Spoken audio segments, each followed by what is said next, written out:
Hello नमस्कार, आपका स्वागत है।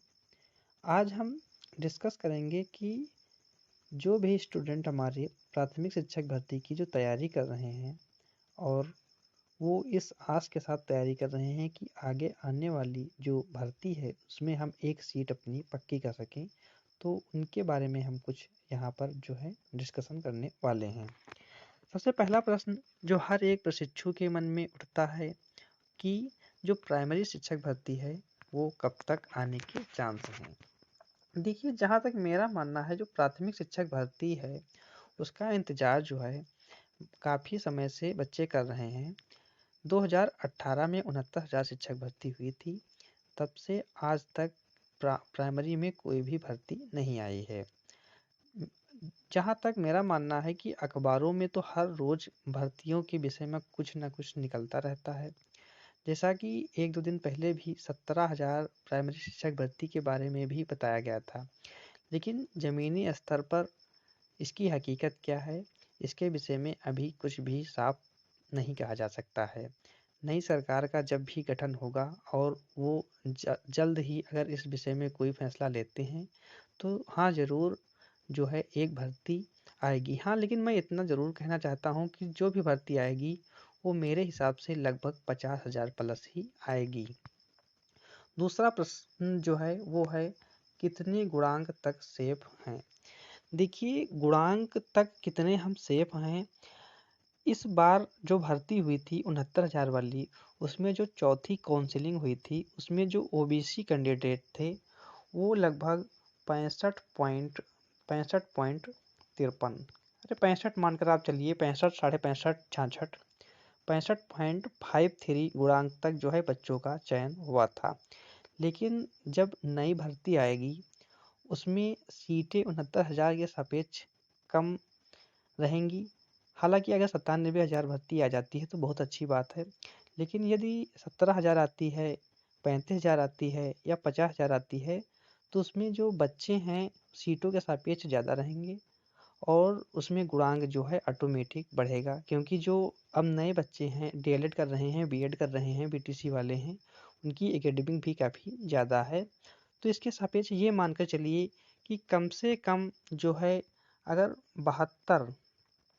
72 गुणांक जो है जनरल ओबीसी के लिए जो है लाना ज़रूरी है, तभी हम अपने आप को सेफ समझ सकते हैं। और तीसरा जो पॉइंट है वो ये है कि एकेडमिक कम है, क्या करें। जो एकेडमिक है, बहुत से बच्चों की जो हाई स्कूल, इंटर और ग्रेजुएशन में मार्क्स जो बच्चों के कम हैं, तो उनके कम हैं तो उनको एक टेंशन रहती है कि हम क्या करें, हमको जो है अब क्या करना चाहिए। तो उनके लिए बताना चाहते हैं कि वो सुपर टेट के माध्यम से जितनी ज़्यादा सुपर टेट में नंबर ले आएंगे अपनी तैयारी के माध्यम से, उतना ही ज़्यादा उनका अच्छा गुणांक होता है। क्योंकि अगर कोई बच्चा जो है जितना ज़्यादा स्कोर सुपर टेट में करेगा, क्योंकि सुपर टेट का जो है वो 60% लेते हैं और एकेडमिक का 40%। अगर सुपर टेट में बच्चे का अच्छा स्कोर रहता है तो जो है उसका गुणांक जो है काफ़ी अच्छा बन जाएगा और उसके सिलेक्शन होने के चांस जो है ज़्यादा रहते हैं। और उसके बाद जो एक और प्रश्न उठता है कि क्या टीईटी के अंक भी जुड़ेंगे।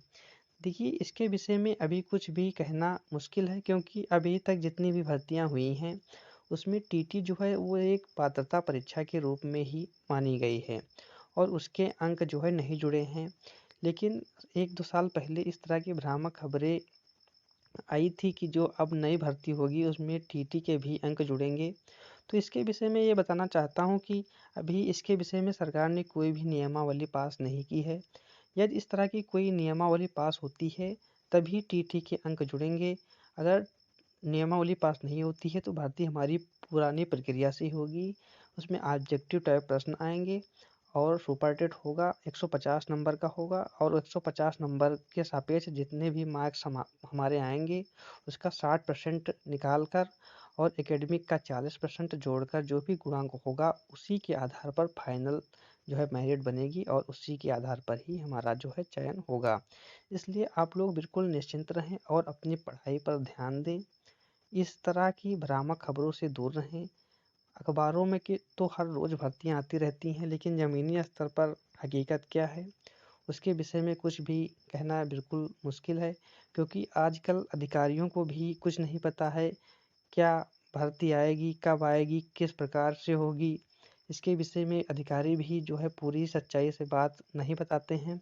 जैसा कुछ भी होगा, नए मंत्रिमंडल का गठन होगा, शपथ ग्रहण के बाद जो है स्थिति साफ होने की पूरी उम्मीद है।